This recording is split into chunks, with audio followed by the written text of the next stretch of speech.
bragging phone calls that led to arrest of a self-proclaimed Queensland drug lord, who has appealed. A self-proclaimed crack lord who was caught bragging about her empire and tapped phone calls has launched an appeal against her prison sentence. Mother of 3 Rebecca Teresa Kastner, 42, was sentenced to 10 years in jail for drug smuggling across Queensland's Sunshine Coast last year, after police tapped her phone calls. But on Tuesday, she launched an appeal for a reduction in her sentence, saying that the court didn't take into account a troubled upbringing. It was ultimately police tapping her phone calls that caught her in the act. Being a crack lord is an easy life, the Courier Mail reported Kastner said during an intercepted phone call. They'll never catch me. We were making so much money we couldn't spend it.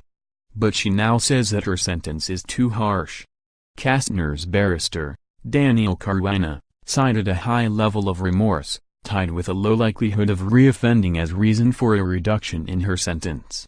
He said that recent sessions between Kastner and a psychologist contrasted with how the court had painted her.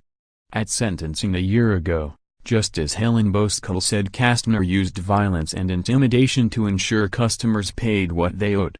Mr. Carwino also said Kastner had a troubled upbringing, which wasn't taken into account at sentencing. Prosecutor David Finch said that Kastner had become arrogant of her ICE empire, which turned over $3.26 million in a span of 6 months. Kastner is currently not eligible for parole until she has served 8 years of her sentence. The appeal court reserved its decision.